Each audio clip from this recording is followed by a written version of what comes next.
euh, avant de commencer, enfin, ouais, ça fait partie. Ce qu'il faut comprendre, c'est pourquoi on ne doit pas craindre. Déjà, bien sûr que pas évident, hein. Et puis il y a une atmosphère, comme dit Corinne, une atmosphère lourde, hein, parce que c'est spirituel, c'est des puissances démoniaques qui sont à l'œuvre. Bon, les combattre spirituellement, on le fait, mais après il faut passer à des actes, hein. Et et le Seigneur utilise des hommes, hein. Il va pas de souci, hein, il va pas utiliser des anges, non, non, non, non, non. À un moment donné, il faut utiliser tout ce qui se présente à nous pour s'en sortir, parce que c'est des réponses de Hachem. Hein, c'est des réponses de Hachem, il t'envoie quelqu'un, une rencontre, un circuit, c'est des réponses de Hachem. Et parce que dans notre cœur, on aspire tous, hein, donc eh bien, à pouvoir continuer. Hein, et je l'ai dit la dernière fois, et je pense qu'il y aura donc une seconde, une vie parallèle, hein, c'est-à-dire une civilisation parallèle. Et de toute façon, l'autre, alors je vais vous livrer, tout va s'écrouler dans le bon sens du terme. Pourquoi? Parce que, alors, c'est qu'une question de temps. Une question de temps pour nous, évidemment, parce que c'est décrété. Je vais vous dire pourquoi.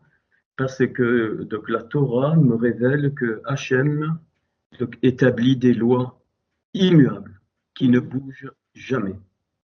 Ça ne bouge pas. Et qu'on peut appeler, la Torah appelle ça donc les lois de la nature. Donc, c'est-à-dire toutes, et quand on regarde les lois de la nature, nous voyons les lois de Hachem. Nous avons comme un reflet de ce qu'il a fait dans le monde spirituel. On voit comme un reflet de son intention, de son intention de création. Je ne vous dis pas ça pour vous rassurer ou pour vous donner un faux espoir. C'est un réel espoir. C'est pour ça que rien ne doit nous arrêter.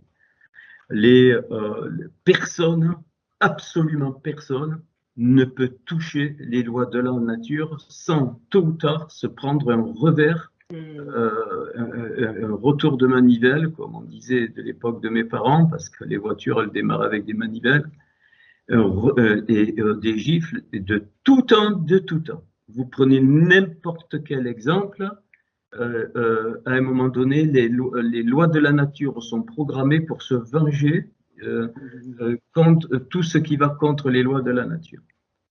Si je prends dans la physique les lois de la gravitation, vous ne pouvez pas les contrecarrer. Les lois de l'électromagnétisme, vous ne pouvez pas les contrecarrer. Les lois de l'infiniment petit, vous ne pouvez pas les toucher. Les lois de l'infiniment grand, vous ne pouvez pas les toucher. Les lois biologiques, vous ne pouvez pas. Les lois de la santé, comment fonctionne le corps, vous ne pouvez pas. Donc, tout ce qui, je voudrais vous donner, et ça, vous continuez quand ça vient à saccager dans le camp ennemi, tous les gens qui travaillent au transhumanisme, toutes ces horreurs, ça va se retourner contre tôt ou tard. Impossible de toucher les lois de la nature et en particulier les lois de notre corps, les lois biologiques, c'est impossible. Impossible. Ils peuvent faire ce qu'ils veulent et ça, c'est une barrière que Hachem a mis et qui doit peu importe, même si on ne le voit pas, tôt ou tard, donc il y aura des conséquences et des conséquences contre ceux qui opèrent ça. Et même si on a l'impression que tout leur réussit, en fait, c'est totalement faux. On ne peut pas implanter un être humain sans conséquences très graves partout. C'est très clair. Quand je pense qu'il y a des débiles mentaux qui veulent maîtriser la conscience des gens, ainsi de suite, et nous devons apporter aucun crédit à ces conneries. Tout ce qui est, donc je le répète, et ça, alors, et même il y a des lois sociétales que Hachem nous met en image chez les animaux. Il y a plusieurs types de sociétés chez les animaux et l'être humain Donc, il a des règles sociétales, tu ne peux pas les toucher, c'est les lois de Hachem. Si tu veux aller contre, soi-disant pour contrôler ou autre, vous verrez, même s'ils avancent, à un moment donné, ça implosera. C'est obligatoire. Ça, c'est la Torah qui le révèle. C'est-à-dire que donc Hachem, il est éternel, et donc tout est fait à son image, dans le bien, hein, donc, en fait, donc c'est plus qu'une grande espérance, c'est une encre de l'âme, comme il dit Paul, hein, c'est de comprendre cela est une encre de l'âme. Donc, on doit se réjouir, bien sûr, on laisse des plumes, ainsi de suite, et c'est pour ça que je veux dire, on doit garder donc l'espoir, enfin appelez ça comme vous voulez, le désir de continuer. Bien sûr, on peut être triste, hein, on peut être abattu, on peut pleurer, c'est pas un souci quand on voit tout ce qui se passe. Bon, vous pouvez prendre plein d'exemples, vous pouvez même m'en donner, vous verrez tôt ou tard, la nature, elle se venge. Ça, premier point. Deuxième point, maintenant commencer à refuser, deuxième point, qui va à refuser toutes les conneries, les lamentables débilités dans tous les domaines. Il faut comprendre que notre civilisation, c'est fini. C'est fini. Débilité du changement climatique. Débile, anti-scientifique, en tant que physicien. Je vous promets, on est tous, avant de vous livrer tout ça, ça fait des mois et des mois et des mois, maintenant c'est le moment de le donner. Vous refusez de croire au changement climatique par l'industrialisation de l'homme, c'est faux. C'est des conneries. Ok, les 7 milliards et demi d'êtres humains que nous sommes et notre activité, c'est peanuts par rapport à la nature. Tu crois que la nature, elle s'encombre des conneries de l'homme? Ouais, les villes sont hyper polluées dans certains endroits, mais c'est très local, les villes. Mais dans tout le global, la nature, parce que ce sont les lois de Hachem, elle équilibre tout. Et c'est pour ça qu'à un moment donné, quand Hachem va juger, il va remettre l'équilibre, mais costaud. Là, ce qu'il laisse faire, c'est nous sommes dans le principe de la tour de Babel, l'homme est devenu fou, taré, débile mental, mais Hachem, il nous demande pas d'accepter et de se faire, d'avoir des antennes en disant, ah, tiens, je fais ci. Même toutes les règles, soi-disant, la pollution de la mer, c'est faux, archi faux, archi faux, archi faux. Maintenant, je parle.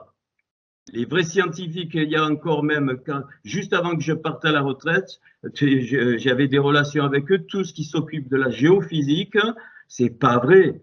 Le réchauffement que nous voyons climatique aujourd'hui, c'est simplement tous les 10 000 ans, c'est parce que l'axe de la Terre se déplace, c'est une loi naturelle de Hachem. Tous les 10 000 ans, il y a un refroidissement global et il y a un réchauffement global. Refroidissement global, réchauffement global. C'est des conneries lamentables. Ok, je dis ça pourquoi? Parce que on va continuer, ce sont des éléments qui viennent, c'est fait pour, c'est exprès. Pourquoi on va passer, je m'excuse Thierry, j'ai rien contre les voitures électriques, pourquoi on va imposer l'électricité? Mais parce que c'est cette écologie complètement démoniaque, satanique. Et donc, il y a des gens les vrais scientifiques, c'est satanique. C'est du n'importe quoi. Aujourd'hui, pour fabriquer des batteries pour une voiture électrique, c'est pire que de consommer je ne sais pas combien de gasoil dans la nature. Alors, il faut arrêter avec ces conneries. La pollution des voitures, c'est peanuts. Face à toute la planète, ça ne pollue que l'environnement local, c'est-à-dire dans les grandes villes où il y a beaucoup de voitures, ainsi de suite. Mais toute la planète se rééquilibre, et ça, alors là, je peux vous le démontrer sans problème. Hein, et pourquoi on fait tout ça? Pour que les gens acceptent le mensonge. Un autre mensonge, la santé. Il faut à tout prix vivre, à tout prix vivre, à tout prix allonger la vie, et donc même grabataire, ainsi de suite. On entretient des gens du mensonge total. Dites au Seigneur, quand c'est mon heure, je pars, Seigneur. Le cœur, il s'arrête, aucun acharnement, et je me tire. Il m'arrive ça, je me tire. Il m'arrive tel truc dans la santé, c'est pas grave, Seigneur. On fait les soins qu'on peut faire, mais quand je dis ça parce que c'est important, hein, ça fait partie du message. Après, tu verras, Didier, pour enlever des choses ou pas enlever.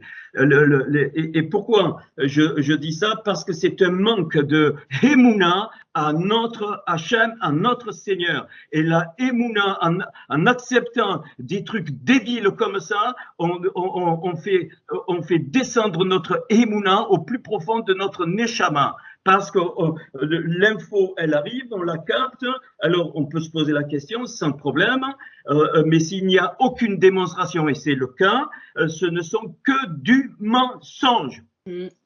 Donc vous oubliez ça. Après, par contre, quelque chose qui est grave et très sérieux, et c'est le plus grave et très sérieux, ce sont les ondes électromagnétiques. Ça, oui, mais pas dans le sens, les conneries encore des compteurs Linky et machin, ça n'a rien à voir. Un compteur Linky à 10 mètres, il n'y a plus du tout d'influence. Ce sont des ondes hertziennes qui sont bien plus petites que les ondes d'un micro-ondes et qui sont bien plus petites que la 5G. Même les antennes 5G vont émaner costaud, mais à 1 kilomètre, vous avez quasiment plus rien du tout. Ça ne veut pas dire que je suis que je suis pour la 5G. J'ai pas dit ça, puisque la 5G va être utilisée, c'est très clair. Elle va être utilisée pour le contrôle. Donc, c'est plutôt le contrôle que l'influence des ondes, parce que tu as des ondes partout. Si tu pouvais voir toutes les ondes qu'il y a autour de toi, tu t'en vas en courant. Toutes les fréquences radio sont autour de toi, parce que si tu branches une radio, sur telle fréquence, elle va marcher. Donc, elles sont là, les ondes. Les téléphones portables partout, ton micro-ondes, il émet, tes appareils électriques, ils émettent, tous les circuits électriques dans la pièce. C'est pour ça que quand il y a une coupure d'électricité, tu entends un silence, tu notifies le silence quand il y a une coupure d'électricité, parce que les électrons, eh bien, donc, émettent des sons, ils émettent des sons, et les électrons, ils vibrent. Je dis tout ça parce que, pourquoi? Parce qu'à force d'accepter des trucs et de rentrer sans appui scientifique, mais c'est effarant, ça me saoule. Vraiment, en tant que physicien, ça me saoule de voir tout le mensonge qu'on accepte. Eh bien, la Emouna, elle s'amenuise. Et c'est pour ça qu'il est dit, quand je reviendrai, est-ce que je trouverai encore la Emouna sur la terre. Donc, tous ces signes-là sont des signes des temps de la fin. Même la fonte des glaciers, ce sont des conneries. Non pas que les glaciers ne fondent pas, les glaciers y fondent, mais c'est les lois de la nature. Parce que l'axe, c'est pas le fait qu'il fait plus chaud, c'est pas ça du tout. C'est parce que l'axe de la Terre, il se décale d'année en année, et puis il reviendra. C'est cyclique. Tout est cyclique. Il y a eu déjà des ères. Donc on peut le démontrer, où les glaciers étaient petits, puis ça revient après. Mais nous, on ne le connaîtra pas, parce que en gros, c'est tous les 10 000 ans, voire pour les glaciers, c'est tous les 40 000 ans. Mais c'est naturel. C'est pas du tout l'activité industrielle qui fait, soi-disant, effet de serre, mais d'où ça sort, ça? Mais tu sais que si c'était le cas, tu pourrais même plus respirer. Or, la nature, elle se venge, entre guillemets. Pourquoi? Elle reconstruit par le carbone et toute la photosynthèse, elle reconstruit l'air que tu as besoin, qui est, entre guillemets, propre. Évidemment, dans une ville, c'est pollué, mais au global, c'est la nature, c'est les lois de Hachem qui rééquilibrent. Et le jugement du Seigneur, ça va être quand les hommes vont être dans la tour de Babel, c'est-à-dire ils vont devenir fous au point de croire tout contrôler. Mais non, ils pourront pas, ils ne pourront pas tôt ou tard. Et ça, c'est pas pour vous faire croire quelque chose. Renseignez-vous, vous verrez ce que disent des vrais scientifiques. Alors surtout en physique, donc il me semble que j'en connais un peu. Pareil sur la nutrition. Pareil, je dis pas qu'il faut pas faire attention. Je dis simplement, mais vous voyez pas, depuis des années, il faut les chaussettes bleues. Après le lendemain, il faut les chaussettes rouges. Après, il faut les chaussettes blanches. Après, il faut la ceinture sur le derrière. Après, il faut la ceinture sous le derrière. Après, il faut les seins dehors. Après, il faut plus les seins dehors. Mais qu'est-ce que c'est ça? Ça, c'est le shaker. C'est des conneries. Hein, alors, il faut manger 5 légumes, 3 fruits. Mais arrête avec ces conneries. Arrêtez avec ça. Arrêtez. Tu manges comme le Seigneur te donne envie de manger, évidemment. Tu prends des trucs sous plastique, nous on n'en prend pas, on évite au maximum, donc des choses bien, mais tu vis, tu te réjouis. Est-ce que tu comprends que alors c'est la mode de ci, après c'est la mode de ça, après c'est la mode d'autre chose. La mode c'est quoi? C'est du mensonge. Le but, c'est quoi? C'est le profit, c'est maman, c'est Ramsès, il n'y a aucun souci. Même tout ce que j'ai dit là, c'est le fric, l'écologie, c'est le fric. Mais des bêtises, mais lamentables. Mais ces gens-là, il faudrait qu'ils soient éliminés ou qu'ils se taisent. Il faut fermer leur bouche, ces gens-là. Alors, et donc, quand tu comprends ça, eh bien, tous les siècles de l'histoire humaine te le montrent par l'histoire, par les faits qu'on peut avoir, et évidemment par la Torah. Depuis Adam, vous croyez que Hachem, il a attendu les hommes? Non, mais vous rigolez. C'est lui qui a mis toutes les lois de la nature. C'est lui qui a mis qui peut s'empêcher de dormir aujourd'hui? Tu es obligé d'aller te coucher à un moment donné. Même si tu ne dors pas pendant 3 à 4 jours, à un moment, c'est les lois de la nature. Tu es obligé d'aller aux toilettes. Tu es obligé de manger pour vivre. Tu es obligé de faire l'amour pour avoir des enfants. Et même ça, quand ils veulent le toucher, mais tu te rends compte qu'ils veulent fabriquer des êtres non humains en dehors de l'accouplement d'un être humain. Ils remettent même en question certains, les actes d'amour, ils essaient d'expliquer ça, enfin, le sentiment, de mettre ça en équation. Mais tu vois pas que c'est des démons, c'est des puissances sataniques qui répandent ça. Alors, bien sûr, pourquoi je vous dis ça? Parce qu'il y a des choses, on ne les voit pas, c'est anodin. Même quand tu rentres dans une grande surface, bien aimé, de fais ce que tu veux devant la chaîne, mais tu es stable et tu dis, je ne me laisse pas influencer. Point final. Ça commence par là. Ça ne m'intéresse pas. Pourquoi? Parce qu'Hachem, il m'a fait un être humain libre, je suis né libre, et donc je suis libre de ne pas me laisser influencer par ce qu'on me propose. Et si tu n'en veux pas, tu n'en veux pas. Alors déjà, si on apprend, ça c'est des détails, là c'est des piétons, mais grâce à ça, on va courir avec les chevaux. Donc et tout ce qui se passe, eh bien, on le sait. L'histoire des vaccins, bien aimé, même les vaccins classiques, c'est pas d'aujourd'hui que ça date. Ça a commencé, je crois qu'il y a 2 siècles quasiment, il me semble, avec, c'est pas que Pasteur. Pasteur, il a trouvé des trucs. Donc, de tout temps, les êtres humains, une partie ont voulu contrôler les autres êtres humains. De tout temps. De tout temps, de tout temps, de tout temps, depuis qu'il y a eu le premier meurtre, c'est-à-dire depuis que Caïn a tué Abel, ça a commencé là, c'est tout. Après, très vite est venu Nimrod, et ainsi de suite. Pourquoi je dis ça? C'est parce qu'on est comme enfermé. On est comme enfermé dans une espèce de bulle cotonneuse, et j'ai eu cette image. Et quand on se déplace, même ceux qui sont au Seigneur, et bien on est comme dans du coton, et on a du mal, donc à se déplacer, à voir. Et en prenant certaines positions à l'intérieur, en vraiment tout triant, parce que Hachem, il nous a fait un cerveau pour analyser et pas tout gober. Bien sûr, c'est difficile. Bien sûr que c'est pas facile. On aurait tendance à se laisser ainsi de suite. Et c'est le principe. Qu'est-ce que c'est? Tu le vois bien. C'est le principe de la publicité. Donc, la publicité, c'est du mensonge. Tout le monde le sait. Mais au bout d'un moment, quand c'est la même pub, tu te l'envoies. Si tu n'as pas l'esprit critique et que tu zappes pas parce que ça te saoule, que tu casses pas ton truc, ben à un moment donné, ça va t'influencer. C'est la propagande. C'est ce qui a été dit. Pourquoi les gens ils vont se faire injecter ben parce que ils ont eu comme un lavage du cerveau. Mais même là, bien aimé, même là, même si, c'est pour ça que bien sûr on doit s'informer, mais l'information, elle ne doit pas être pour être complètement répétée. On a compris, on saccage. Quand c'est une information qui n'est pas de Hachem, parce qu'il y a des bonnes informations, on saccage et on passe à autre chose. Ça sert à rien d'être informé pendant des heures et des heures si on n'agit pas. Et notre seule solution pour certaines choses, c'est ça. Après, ben voilà. Après, chacun, voilà. Alors, je commence par ça. Pourquoi? Parce que au temps de la fin, on va parler de ça ce soir. Hein, donc, dans les temps de la fin, je vais prendre quelques textes. Tout va être chamboulé, bien aimé. Alors, ça commence déjà, et donc il faut il faut. C'est pour ça qu'on doit être ancré dans la Torah ou dans la Béchora, parce que ça doit être notre source.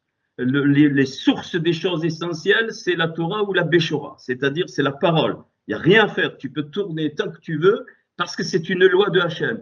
Il a décidé, Hachem, de mettre dans ce qu'on appelle la Torah tout le contenu de tout, absolument tout, tout est caché, on trouve une partie. Donc, quand tu plonges dans la Torah, tu es dans les lois de Hachem, donc tu es sécurisé. Donc, tu as une protection automatique, même si tu lis en français, c'est pas un souci, je l'ai déjà dit, je vais pas me répéter. Nous prenons l'évangile de Matthieu, donc, prenez vos Bibles, l'évangile de Matthieu, je vais vous donner quasiment le mot à mot de certains versets. Donc, Matthieu, chapitre 24. Alors, Matthieu, chapitre 24, qui nous parle des temps de la fin, qu'il faut relier à Apocalypse, les chapitres, certains chapitres d'Apocalypse et le prophète Daniel. Je vous en prie, allez-y, même en français, c'est pas grave. Et si vous voulez certains mots hébreux, je vous les communique, vous me téléphonez. Vous allez voir, pourquoi? Parce que là, tu plonges dans les lois de Hachem. Donc, c'est une loi. Alors, c'est la loi la loi des lois. La loi des lois, c'est celle-ci, c'est que même si tu comprends rien en regardant la lecture de la parole, le Hachem, il a décidé que quiconque plonge ses regards dans la parole, il y a une transformation qui se fait en lui, indépendamment de sa conscience, indépendamment de son intelligence, indépendamment de sa hauteur, de sa truc, indépendamment de sa position. Il n'y a pas besoin d'aller faire, je ne sais pas combien d'études bibliques. C'est pas vrai. La parole pénètre Ésaïe 55 et elle retourne à Hachem après avoir fait son effet, c'est-à-dire, qu'est-ce que ça veut dire? Ça veut dire que par la parole, tu te connectes à Hachem. C'est pour ça qu'à la dernière assemblée, il est dit, parce que tu as gardé ma parole, je te garderai à l'heure de la tentation qui vient s'abattre sur le monde. Donc, et il faut pas s'appuyer sur c'est pas des enseignements, je vous donne des clés, mais il faut pas s'appuyer là-dessus. Bon, ben, on attend tous les mercredis, c'est bien, on continue parce que ça fait partie de ce que Hachem, il nous demande, mais toi-même, tout seul, tu n'as pas besoin de ton fils, de ta fille, de ton mari, de ton père, de ta mère, toi, tu rentres dans la parole avec tes yeux et avec ta compréhension, tu y rentres dedans. Et à ce moment-là, la transformation se fait, c'est obligatoire, c'est une loi de Hachem. Comme si je saute de 3 mètres, ben je tombe, ben les lois de la gravitation, elles m'attirent. Donc les lois de la parole, elles te transforment. C'est une loi fondamentale des lois de la Torah. C'est au-dessus, voilà. Parce que Hachem, il nous a créés avec la Torah, il nous a créés avec ses lettres, donc on doit devenir une Torah vivante. C'est ça qui va nous faire tenir dans les temps de la fin. Non seulement la parole, tu ne la captes pas qu'avec ta néphèche et ta roire, mais il faut qu'elle monte dans la neshama, la parole, et dans la neshama, alors c'est dans la neshama que la parole devient parole en toi. C'est pour ça et c'est ça être petit Mashiach, c'est-à-dire c'est émaner la nature du Mashiach de nous, et comment on est puisqu'il est la parole incarnée, c'est quand on a Alors, je vais dire le mot, pas manger la parole, mais on l'a ingéré. Le mot donc ingéré, donc en hébreu, c'est-à-dire on l'a digéré. Et ben, une fois qu'on l'a géré ingéré, donc, donc ça veut dire qu'il y a eu la transformation de la parole qui devient vie en moi. C'est fondamental. Et excusez-moi, je dis ça parce que les milieux religieux, c'est le contraire. Je le redis, c'est pas parce que la Torah te dit de faire ou de ne pas faire, c'est pas ça. C'est parce que c'est sacré que je ne fais pas ou que je fais. Et il faut bien comprendre. Et ça, Hachem, il va remettre ça, je vous dis. C'est obligé parce qu'on a violé le sacré et le temps est arrivé. C'est-à-dire, c'est à son comble et c'est obligé. Hachem, il va commencer par une élite, c'est-à-dire, c'est pas une supériorité, l'élite, c'est-à-dire ceux qui acceptent, eh bien, de remettre le sacré au centre de leur vie, c'est-à-dire, eh bien, j'obéis à ça parce que c'est sacré, parce que ça vient de Hachem. Et ça te donne la vie. Non pas pour obéir, hein, mais pour vivre de la parole. Et donc, la première chose que Yeshua va dire, alors vous prenez votre Matthieu 24 et je vais vous donner quasiment le mot à mot c'est le seul évangile que j'ai avant qu'il ait été traduit en grec, et les autres j'ai pas, mais c'est déjà pas mal ma tataille. Alors, il est dit, mais alors, ok, vous connaissez ce Matthieu 24, mais on va le prendre tranquille. Bon, il s'assoit sur le mont des Oliviers et les disciples et leur demande quand est-ce que tout ça, quel sera le signe de ton avènement et la fin du monde. Donc, Ketz Olam, hein, retenez le mot Ketz, c'est la fin des temps, Ketz, le Kof, et le Tzadé qui fait 190, donc 19 fois 10, c'est-à-dire c'est l'accomplissement des choses. 19, c'est Rava. Rava, donc la mère des vivants qui mourront, et puis donc eh bien, les temps de la fin, c'est Ketz, c'est la fin, c'est Ketz, c'est-à-dire c'est l'accomplissement. Et il dit, alors je vous dis en français, prenez garde que personne ne vous séduise. Alors dans l'hébreu, c'est prenez garde que le principe de Ish ne vous trompe. Le principe de Ish, c'est le principe de l'humanité qui a subi la faute d'Adam Arishon. Magnifique. C'est-à-dire que là, c'est pas que quelqu'un vient me tromper, c'est le principe au travers des hommes, le principe de la tromperie, c'est-à-dire le principe du mensonge. Verset 5. Car plusieurs viendront sous mon nom, disant c'est moi qui suis le Christ, enfin le Mashiach, et ils séduiront beaucoup de gens. Alors, dans le texte hébreu, je retraduis, car une multitude viendra avec mon nom, disant Aniou HaMashiach. C'est-à-dire, alors, Ani, le mot Ani est réservé à Hachem. Jamais un être humain ne prononce Hani, il dit Anori. Il y a une lettre qui se change quand il dit je. C'est Ani, c'est réservé à Hachem. Donc, Hani ou Hamashiach. Donc, ceux-là, ils viennent et ils osent prendre la place de Hachem en disant Aniou, c'est-à-dire je suis le Messie. Ici, c'est pas quelqu'un qui vient, c'est le principe. Il faut que, au temps de la fin, il faut que ce qui est contre le Mashiach se révèle, c'est-à-dire le Tsar Mashiach, c'est-à-dire l'Antéchrist. Il y a plusieurs Antéchrists, ça veut dire quoi? Ça veut dire que le principe de l'Antéchrist, c'est-à-dire contre le Mashiach, contre la nature de la parole, qui est de l'onction sort de la parole, eh bien, a des ramifications. C'est pour ça que Jean dit il y a plusieurs antéchrists. Et comment? Eh bien, vous allez trouver dans tous les domaines de la vie les antéchrists. Tous, économie, financier, le sociétal, commercial, absolument tout, tu vas trouver. Et quand tu as débusqué le principe antéchristique dans un des domaines, eh bien, tu le renverses ou tu n'y rentres pas. Voilà ce que ça veut dire. Donc, parce que quand on le relit en hébreu, Haniou HaMashiach, donc c'est pas des gens qui viennent, c'est le principe, c'est-à-dire le principe du jeu qui est réservé à Hachem, mais de quel droit un être humain se donne le jeu de Hachem, il se met au-dessus, et c'est ce qu'on voit évidemment actuellement. Et donc il est dit, vous tromperont, c'est-à-dire ils vous falsifieront la vérité. Alors après, alors je vais lire pas tout, hein, parce que Vous entendrez parler de guerre et de bruit de guerre, mais gardez-vous d'être troublés, car il faut que ces choses arrivent, mais ce ne sera pas encore ce ne sera pas encore la fin. Alors les guerres, oubliez les guerres classiques. C'est pas ça qui est dit là. Hein. C'est-à-dire que dans la civilisation, parmi les hommes, il y aura des guerres, des guerres de toutes sortes, peu importe, des guerres psychologiques, des guerres médicales. On le voit aujourd'hui, peut-être des vraies guerres aussi. Et il dit, gardez-vous d'être troublés, car il faut que ces choses arrivent. Alors, c'est pas tout à fait car il faut que ces choses arrivent dans le sens fatalité, mais ces choses sont prévues parce que c'est le contraire de l'onction, c'est-à-dire le contraire de la révélation du Mashiach, qu'il faut qu'il soit révélé pour que le Mashiach eh bien, arrive et donc contrecarre tout ça. Mais ce ne sera pas encore la fin. Bon, ok. Une nation s'élèvera contre une nation et un royaume contre un royaume. Alors ici, la nation, c'est les peuples, c'est-à-dire donc l'identité du peuple. C'est pas une nation qui vient t'attaquer, c'est beaucoup plus large. Donc c'est une guerre d'identité. S'élèvera donc contre une nation. C'est-à-dire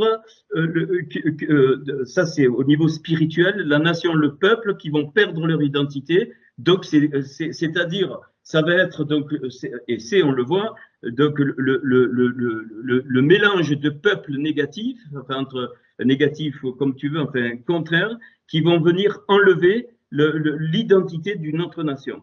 Et un royaume contre un royaume, alors là, on est dans le monde spirituel. Hein, c'est-à-dire que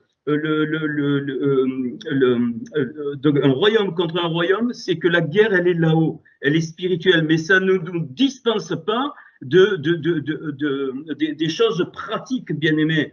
Et ça ne nous dispense pas, c'est pas parce que la guerre est spirituelle qu'on ne doit pas agir ici-bas. Ça, on a compris, un royaume contre un royaume, et il y aura en divers lieux des famines et des tremblements de terre. Alors là, c'est pareil, des famines de toutes sortes, il n'y a pas que les famines physiques, mais des famines de toutes sortes, c'est-à-dire des gens qui reconnaissent même pas leur droite de leur gauche, ils sont comme sous-alimentés ou mal alimentés, comme vous voulez, dans leur esprit, dans leur âme, et des tremblements de terre, c'est-à-dire des secousses. Il y aura des secousses, bien aimées, peut-être de la terre physique, j'espère, comme ça il y a des choses qui s'engloutissent, mais aussi de la terre dans le sens nos vies. Nos vies sont secouées, les nations sont secouées, les peuples sont secoués, hein, c'est dans ce sens. Alors, un truc intéressant, tout cela ne sera que le commencement des douleurs, alors c'est très mal traduit, il est dit que tout ça, toute cette description, sera l'ouverture des douleurs. C'est-à-dire, donc, c'est une porte qui s'ouvre des douleurs. Ça veut dire quoi? Comme on le sait, c'est une porte que le Seigneur va laisser ouverte parce que c'est un signe. C'est un signe, donc le mot c'est ouverture. Il n'y a pas de commencement. C'est le mot ouverture des douleurs. Le verset 9, tu lis, hein, tu suis sur ta Bible, et puis moi, je ne vais pas te faire les deux toujours. Verset 9, alors il dit, alors ils vous enfermeront pour une détresse. Alors nous alors on vous livrera au tourment. Mal traduit, comme poubelle. Alors ceux qui notent, ils vous enfermeront, c'est exactement ça, pour une détresse, et ils vous tueront, et ils vous insulteront tous à cause de mon nom. Voilà ce qui est dit au verset 9 dans le mot à mot. Alors on vous fera mourir et vous serez haïs de toutes les nations à cause de mon nom. Il n'y a pas de nation. Je le relis. Alors ils vous enfermeront pour une détresse et ils vous tueront. Alors on peut être tué de plusieurs façons. Et ils vous insulteront, ça c'est le mot, hein, tous à cause de mon nom. C'est pas parce qu'on est converti. C'est parce que quand tu transportes les lois de Hachem et un païen qui exerce les lois de Hachem, il manifeste la nature du Mashiach. Il manifeste la nature de Christ. Il faut se dégager des conneries religieuses. Je vous en prie, bien-aimés. Tout païen qui exerce, qui met en pratique et qui fait sortir de lui par des convictions les lois de Hachem, il manifeste la nature du Mashiach, même s'il n'est pas né de nouveau. Alors, verset 10. Alors aussi plusieurs succomberont et ils se trahiront les uns les autres. Je mets le mot à mot. Alors beaucoup seront en colère, le mot à mot c'est ça, alors beaucoup seront en colère et se trahiront les uns les autres et se feront valoir parmi eux. Donc dans les temps de la fin, donc il y aura donc, des luttes, et pourquoi? Pour une domination. On le voit, c'est toute cette oligarchie démoniaque, cette poignée, qui veut évidemment contrôler toutes les populations. Alors, plusieurs faux prophètes, ça c'est bien traduit, s'élèveront et ils séduiront beaucoup de gens. Alors, les faux prophètes, c'est pas ce qu'on croit, hein. C'est-à-dire toutes les proclamations, tout dans les médias, c'est des faux prophètes, dans les églises, de partout où la vérité n'est pas annoncée, eh bien, ce sont des faux prophètes. Alors, verset 12, et parce que l'iniquité se sera accrue, l'amour du plus grand nombre se refroidira. Alors, le mot à mot, je le préfère, il est dit, et comme le mal va augmenter, le mot à mot, et comme le mal va augmenter, l'amour de beaucoup va disparaître. C'est le mot disparaître, dissipir, enfin, ça c'est en anglais, mais en hébreu c'est pareil, c'est eraz, c'est pas qu'il diminue, il disparaît. Et comme le mal va augmenter, l'amour de beaucoup va disparaître. Mais qu'est-ce que c'est le mal? Le mal, c'est le contraire du bien. Le bien, c'est quoi? C'est marcher dans la vérité. Donc, tout ce qui n'est pas la vérité, c'est pour ça que j'ai commencé par cette introduction bizarre, tout ce qui n'est pas la vérité, même dans les détails, eh bien, ça va contribuer à diminuer ton amour. Ton amour est toujours lié au émet, c'est-à-dire à la vérité. Jean me dit dans sa première épître, aimer Hachem, c'est aimer ses commandements et c'est les garder et les mettre en pratique. Ça, c'est l'aimer. C'est le résultat de l'amour que j'ai pour Hachem. Ok. Alors, mais celui qui persévérera jusqu'à la fin sera sauvé. Alors, on sait, cette bonne nouvelle du royaume sera prêchée dans le monde entier pour servir de témoignage à toutes les nations. Alors viendra la fin. Bon, c'est à peu près, alors c'est pas tout à fait ça, c'est un rayonnement dans le texte original, un rayonnement de lumière de la parole qui va se répandre dans toutes les nations. Et je pense à ce verset, eh bien que la parole sera comme l'océan sur le fond des mers, hein, parce que la parole va manifester la gloire de Hachem. Verset 15. C'est pourquoi, lorsque vous verrez l'abomination de la désolation dont a parlé le prophète Daniel, établi en lieu saint, que celui qui lit fasse attention. Alors, ça, c'est le verset 15. Alors, le mot à mot, alors, il est dit, et c'est cette chose détestable, alors nous, vous voyez la différence, l'abomination de la désolation, c'est pas tout à fait ça. Cette chose, c'est-à-dire ces principes que Yeshua vient de décrire, eh bien, elle est détestable, et donc elle est assimilée à la désolation. C'est-à-dire, et c'est ces choses-là détestables de la désolation mentionnées par la bouche de Daniel. Et Daniel, rappelez-vous, ça veut dire Dieu est mon juge, Hachem est mon juge. Se tenant, alors par la bouche de Daniel, se tenant dans le lieu saint, et il est dit, lisez avec attention. Alors, je ne sais plus, donc, ouais. Alors, dans Daniel, alors si on prend Daniel, donc je vais prendre Daniel 12. Alors, ce passage, donc Daniel 12, verset 7, Daniel 12, verset 7. Alors, je vous donne à peu près le mot à mot. Alors, je ne suis pas le gros pavé bleu parce qu'il y a des choses qu'il faut un peu rectifier, mais c'est pas grave. Alors, il est parlé, donc vous savez, c'est Daniel qui voit donc l'homme revêtu de lin, il y en a un d'un côté du fleuve, l'autre de l'Ève, et il lève donc, sa main. Et donc, alors pour vous dire, donc établi dans le lieu saint, c'est tout un peuple. Pourquoi? Parce que dans ce Daniel 12, verset 7, il est dit, alors toujours oui, alors pour un temps fixé, la moitié d'un temps, lorsque ça finira de s'épuiser, quoi? Il est dit Yad Am Kodesh, ça veut dire la main du peuple saint, la main du peuple mis à part. C'est dans ça Yeshua parle. Il dit se tenant dans le lieu saint, c'est-à-dire que donc la justice de Dieu va s'exercer par la main du peuple qui met les lois de Hachem à part. Donc c'est exactement ça, vous pouvez le vérifier, Daniel donc 12, verset 7, Yad Ham Kodesh, c'est-à-dire main, Ham c'est le peuple, et donc Kodesh, le peuple saint. Donc c'est pas Daniel qui se tient dans le lieu saint, c'est Dieu est mon juge au milieu du peuple. Et donc si Dieu est juge, ça veut dire quoi? Il analyse. Ça veut dire dans le peuple saint, c'est celui dans lequel toutes les lois de Hachem sont respectées. Les lois de Hachem sont respectées donc en Yeshua. Alors,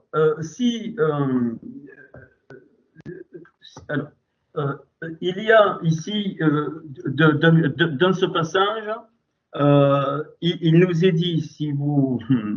Alors, il y a deux fois 5 versets qui forment deux petites unités littéraires. Donc, Daniel 12, des versets 4 à 9, ou 8, enfin 9, et Daniel donc 12, les 5 autres versets, donc 9 à 13. Puis c'est fini. OK. Alors ici, il y a un petit sode, c'est que le mot central, c'est donc apéléhot, c'est-à-dire les prodiges. Donc ça, c'est le mot central du passage, donc les prodiges, et il est marqué, il est dit jusqu'à quand la fin des les prodiges, c'est-à-dire des bouleversements. Et le mot prodige, donc apéléhot, donc hot, c'est le signe, donc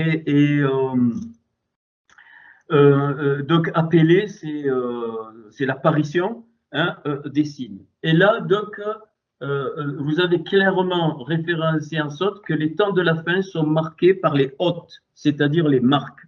Donc, rappelez-vous, donc les marques du peuple saint, et puis ceux qui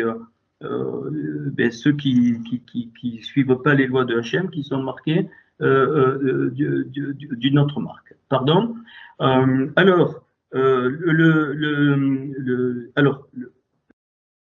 Après les deux petites parachas du verset Daniel 12, verset 4 à verset 13, alors vous pouvez le lire donc en français, eh bien le centre c'est le mot main, yad. Et dans l'expression que j'ai dit tout à l'heure, donc au verset 7, Yad Ham Kodesh, ces trois mots forment le centre de tous les mots de Daniel 12, 4 à 13. Donc, comme ça fait, donc c'est un mot composé, Yad Ham Kadosh, vous devez vérifier, les trois mots sont reliés par des tirets, donc c'est un mot composé. Alors, eh bien, vous prenez les trois mots aussi premiers, vous les associez, les trois mots centraux et les trois mots fins. Et vous obtenez, donc, Daniel 12, 4, Ve'ata, et toi, Daniel, donc, Sotem, tiens secrète. Ça, c'est les trois premiers mots. Tiens secrète quoi? Yad Ham Kodesh, c'est-à-dire la main du peuple saint, et ça finit, donc, Lego Ralera, pour ton héritage, Leketz à Yamim, pour les jours de la fin. Donc, il y a un message clair pour nous, je le répète, donc Daniel 12, 4 à 13, et donc les trois premiers mots, trois mots centraux, trois mots finaux, va donner, donc Veata Daniel, ça veut dire, et toi, Dieu mon juge, tu peux le mettre, et toi, Dieu mon juge, tiens secret, et toi, Dieu mon juge, tiens secret, la main de ton peuple saint pour l'héritage des temps de la fin. Donc, c'est-à-dire que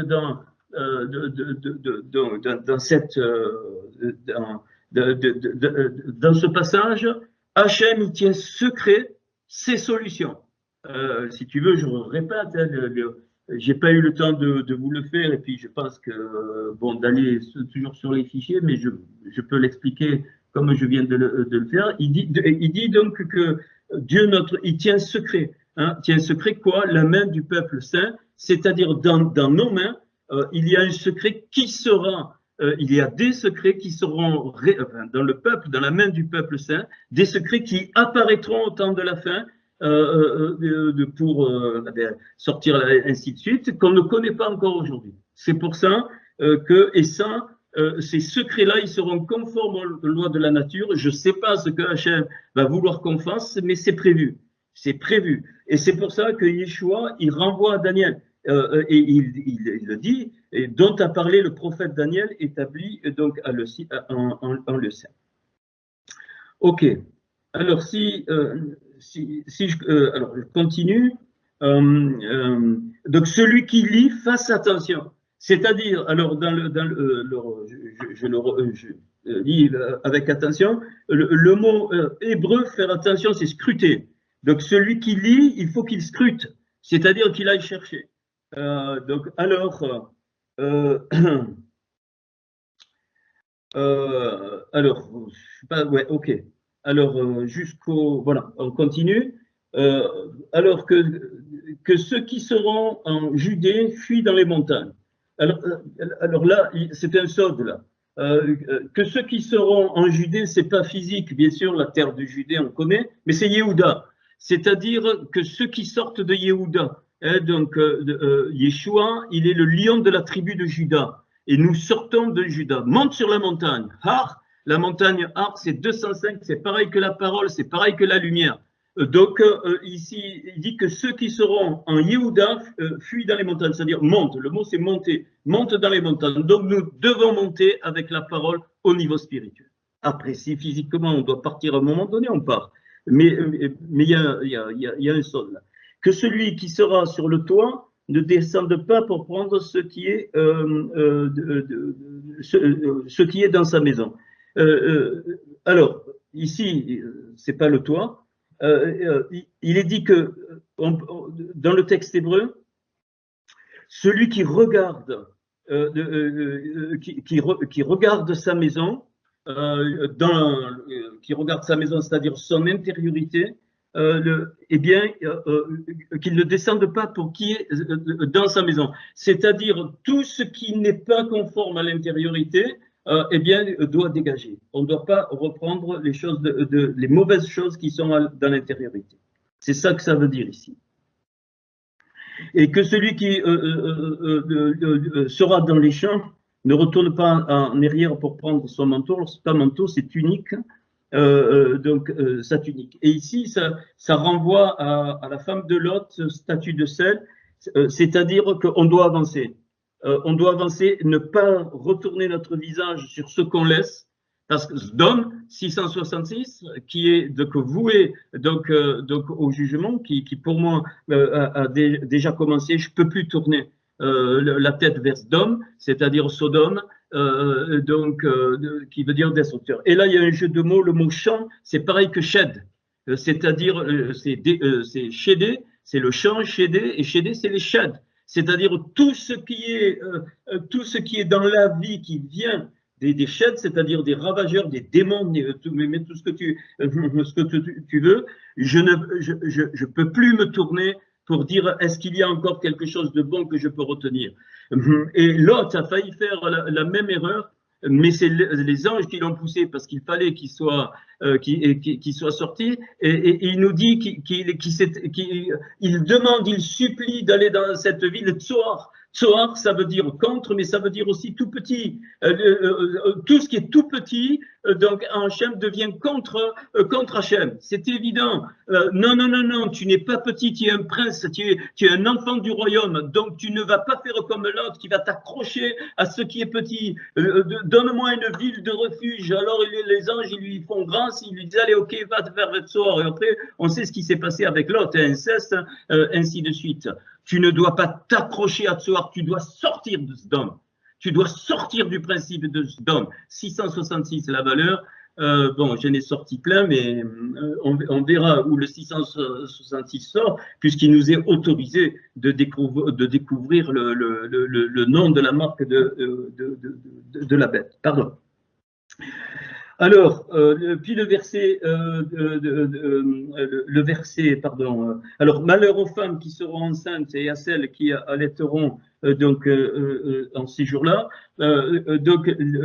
C'est-à-dire que ici, donc, alors bien sûr, il y a les femmes, l'enfantement, mais derrière, ça veut dire qu'on ne pourra plus, on n'aura pas le temps d'enfanter des choses inutiles. C'est ça que ça veut dire ce verset. Malheur aux femmes qui seront enceintes.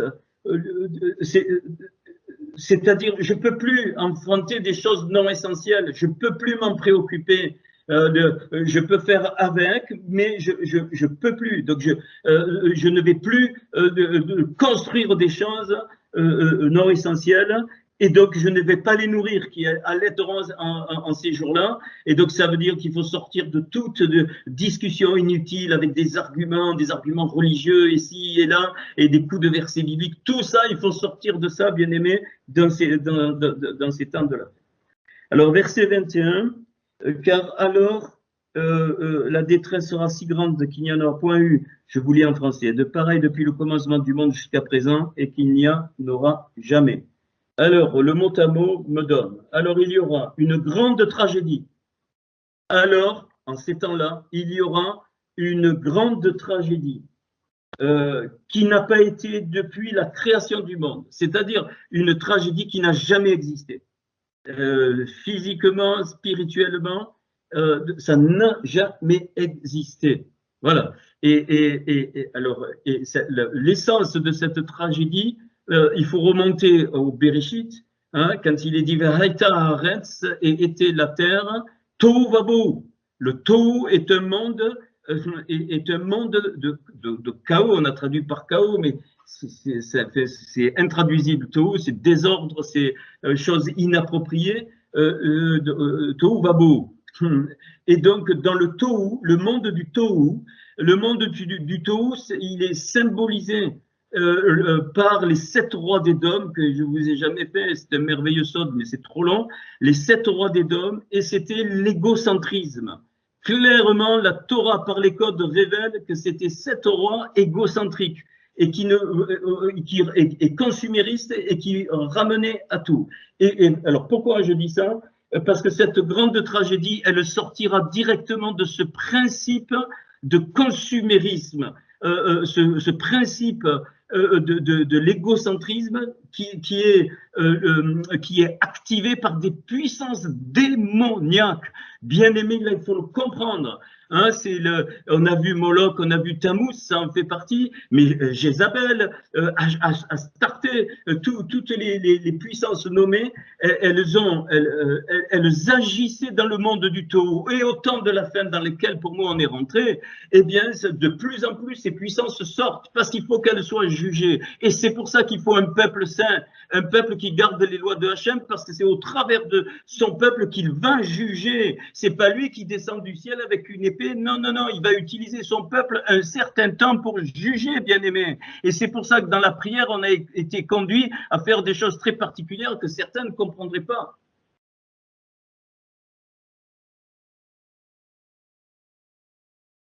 Ça, c'est le verset 21. J'espère que vous notez ou que vous réécouterez le message parce que je suis convaincu que ce Matthieu 24, ben, personne ne l'a vu sous cet angle. Évidemment, il faut un peu aller dans l'hébreu. Verset, alors, après, on y va. Alors, je vais doucement. Alors, verset 22. Verset 22, et si ces jours n'étaient abrégés, personne ne serait sauvé, mais à cause des élus, ces jours seront abrégés, mot à mot. Et si ces jours n'étaient point raccourcis, pas pareil, c'est pas abrégé, c'est raccourci, c'est-à-dire rendu moindre. Donc, dans notre temps. C'est pour ça que Paul a dit de hâter le retour. C'est-à-dire que nous avons, par tout ce que nous faisons dans la volonté de Hachem, Hachem nous a donné le pouvoir, je dis bien le pouvoir, de raccourcir ces jours, donc de hâter l'avènement du Seigneur. Donc, et si ces jours n'étaient point raccourcis, aucune chair, bachar, c'est le mot, c'est bachar, donc aucune chair, c'est-à-dire ça englobe même les animaux, ça englobe les plantes, ça englobe tout, tout être biologique vivant. Et donc, c'est pas pour rien que c'est cher et pas Tavel. Tavel, c'est toute la nature. C'est cher parce que je pense qu'on est rentré dans une guerre biologique, bien aimé. Je vous livre vraiment ce que je pense au plus profond de moi maintenant depuis des mois. Hein, tout ce qu'on vit, c'est une guerre biologique. Et c'est pour ça qu'il est dit toute chair et non pas Tavel, c'est-à-dire pas toute la nature. Aucune chair ne serait sauvée, c'est-à-dire épargnée. Yeshua, c'est le même mot là, exactement pareil. Donc épargné, libéré, c'est pareil, hein, ou guéri.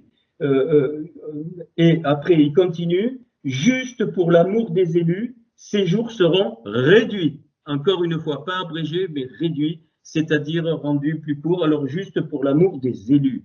Alors être élu, c'est pas une supériorité. Être élu, c'est, je préfère le mot choisi. Alors les choisis, c'est-à-dire ce sont les prémices de toute éternité qui n'ont pas une capacité supérieure, mais qui sont un modèle de Yeshua parce que toutes les nations, y compris les Juifs, en ont besoin.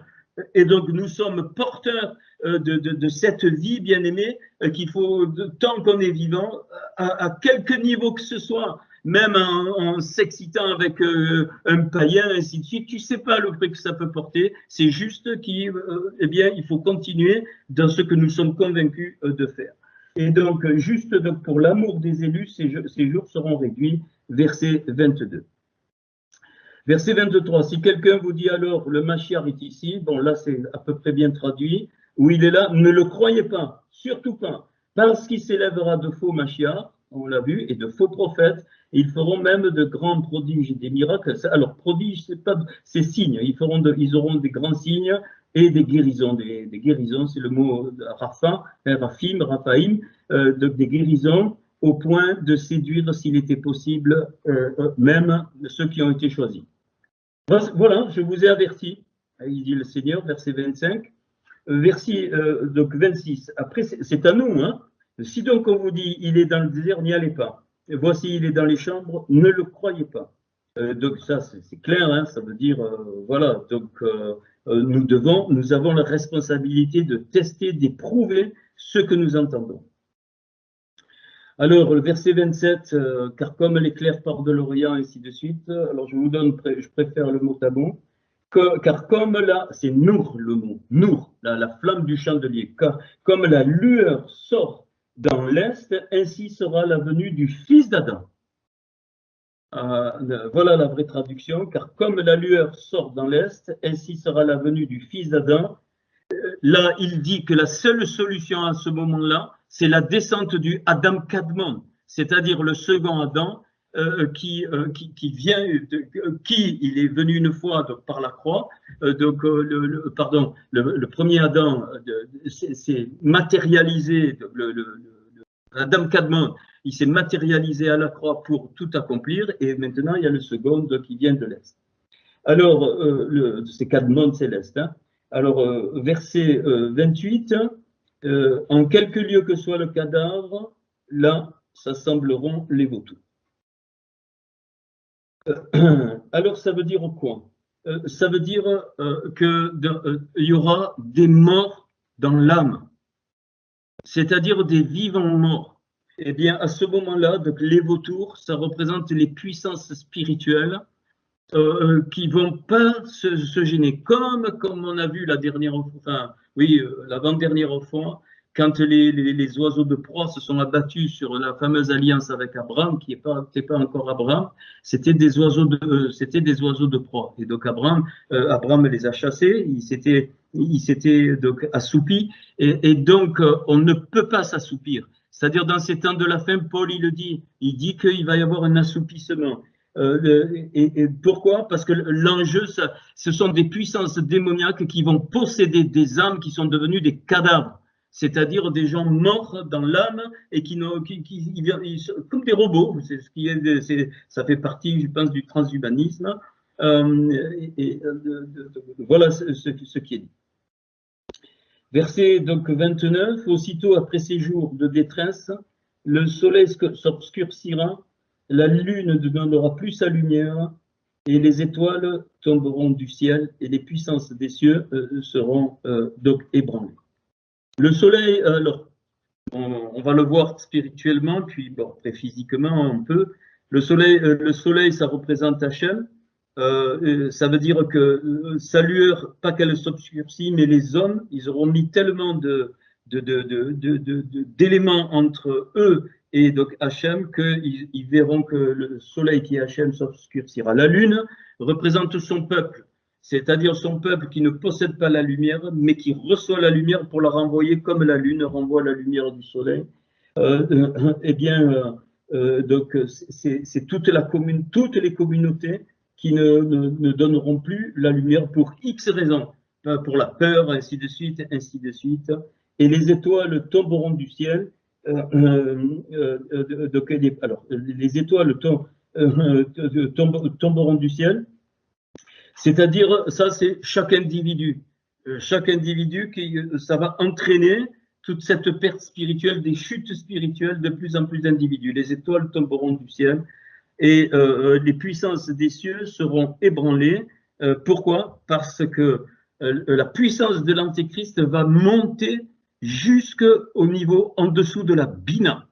Il va avoir le culot de monter en dessous de la Bina, ça c'était une révélation du Seigneur, là où il y a les 50 portes, parce que je vous dirai un jour pourquoi, hein, donc le Noun, c'est 50, la Bina, c'est le discernement des choses spirituelles, l'intelligence des choses spirituelles. Et donc les cieux seront ébranlés parce qu'Hachem va permettre que Satan arrive jusque-là, mais il ne lui permettra pas plus. Pourquoi? Verset 30. Alors, le signe du Fils de l'homme paraîtra dans le ciel, toutes les tribus de la terre se lamenteront, et ils verront le Fils de l'homme venant sur les nuées du ciel avec puissance et une grande gloire. Mot à mot. Alors, le mot à mot, j'en suis où? Ouais. Alors, et il enverra. Alors, c'est beaucoup mieux en hébreu. Et il enverra ses anges, c'est-à-dire ses malachim. Alors, pas les anges avec les ailes, hein, non. Les anges, c'est-à-dire toutes les puissances énergétiques, spirituelles nécessaires avec le chauffard. Dans le texte original. Chauffard. Chauffard. Le shin, le vav, le p et le resh. Chauffard. Pas eu le temps de le faire. Et ça, c'est tout récent. Shin. Le shin, c'est 300. Là, c'est la révélation des rigueurs. Toutes ces puissances, les malachim, les envoyés, les énergies spirituelles vont manifester tous les Elohim du début de la création. J'explique. Le Shin, Elohim, à 5 lettres, Aleph, Lamed, le He, le Yud et le Mem. Alors, je vais l'écrire d'une façon très spéciale. Je vous donne des clés. Je commence. Aleph, puis dessous, Aleph, Lamed, puis dessous, Aleph, Lamed, He, puis dessous, Aleph, Lamed, He, Yud. Puis dessous encore, Aleph, Lamed, He, Yud et Mem. Vous avez compris. C'est-à-dire, je prends les 5 lettres d'Elohim, j'écris la première, deuxième ligne, les 2 premières, troisième ligne, les 3 premières, c'est la forme triangulaire, quatrième ligne, les 4 lettres, et 5e ligne, le nom Elohim. Somme de tout ça, Shin, 300. Pile, Shofar commence par Shin. C'est-à-dire la descente d'Elohim à ce moment-là se fera par le développement de toutes les rigueurs, c'est-à-dire de tous les jugements. Et c'est pour ça que Daniel s'appelle Dieu est mon juge. Ok. Je prends la dernière lettre, donc le Shin, et la dernière lettre, c'est un Resh, fait de ça. Maintenant, j'écris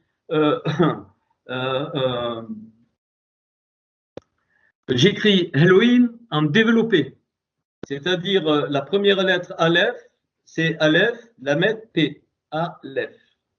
Aleph.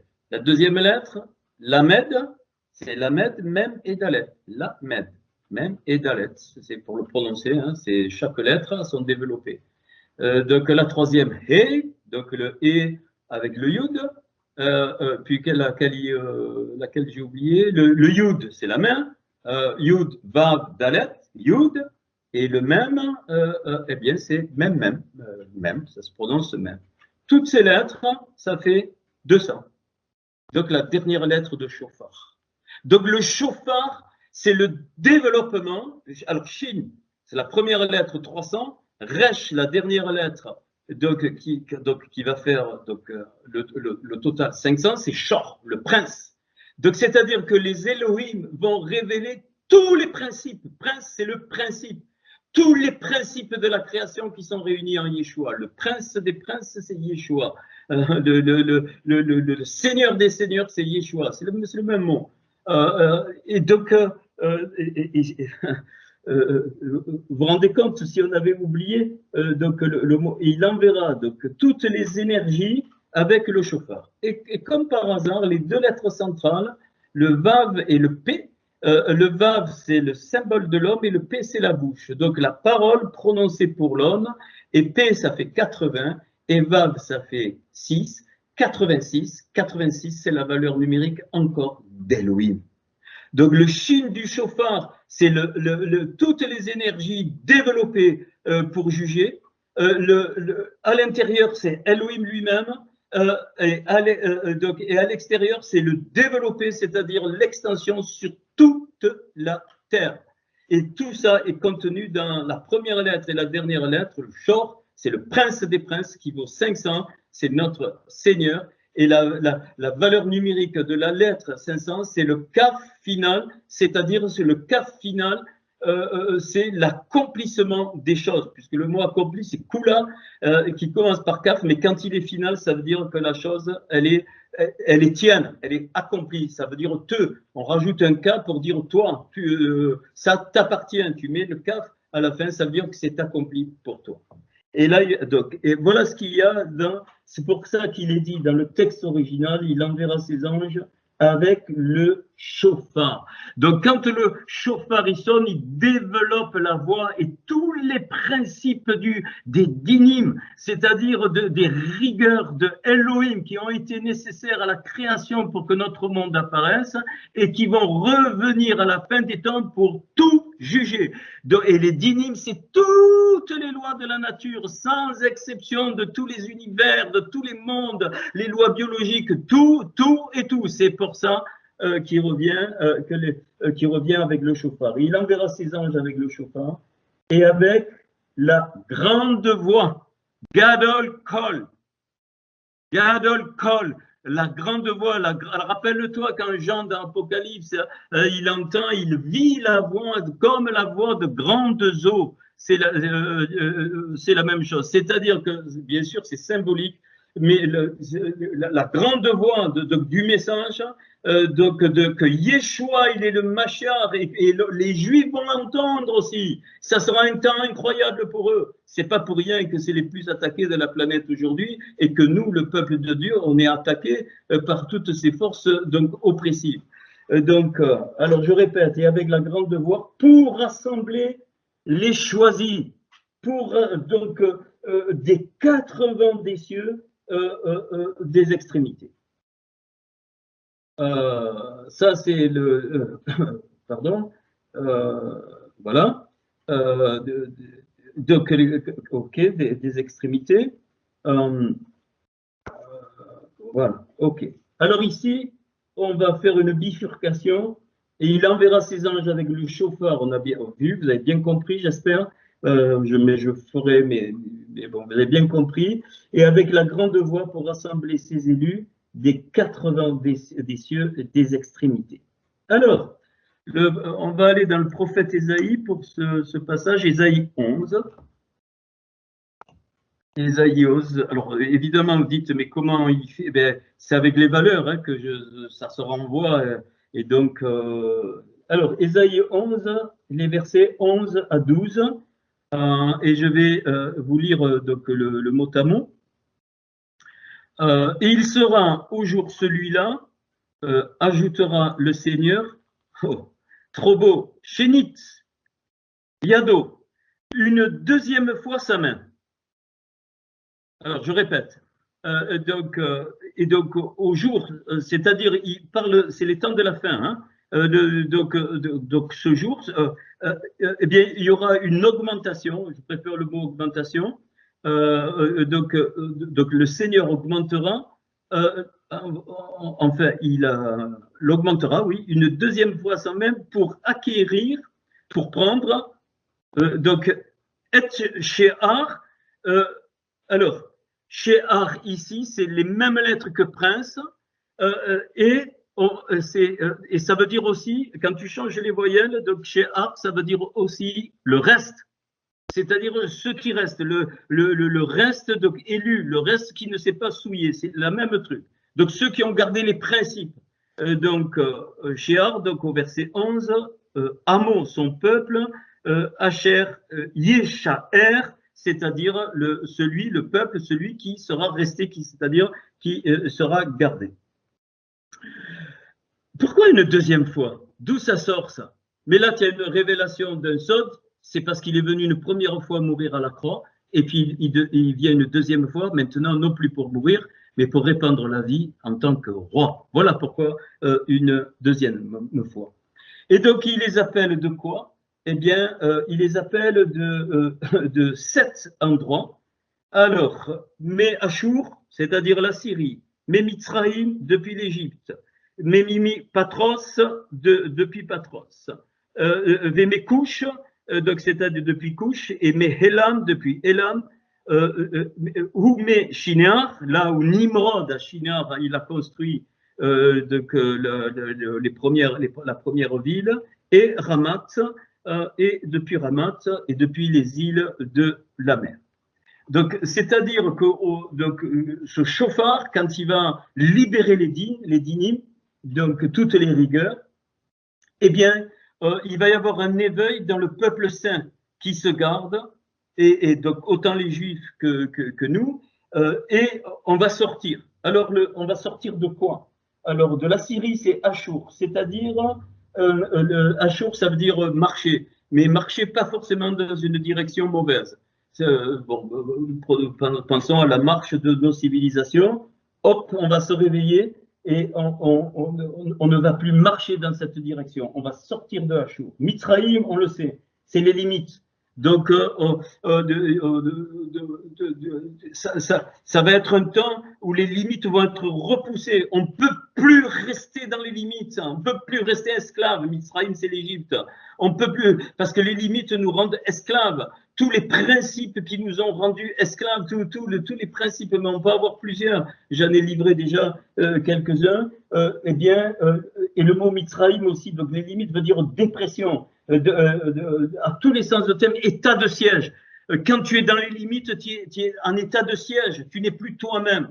Et ça, quand au son du chauffard, ça va péter. Hein, mais déjà, et c'est pour ça qu'on doit être prêt. Parce que si on ne se prépare pas, on n'entendra pas le son du chauffard, bien-aimé. Parce que le son du chauffard, ça sera la révélation qu'il faut courir avec les chevaux. Alors que pour le moment, eh bien, il n'y a pas de son. Il y a juste la grande voix qui nous dit de nous préparer.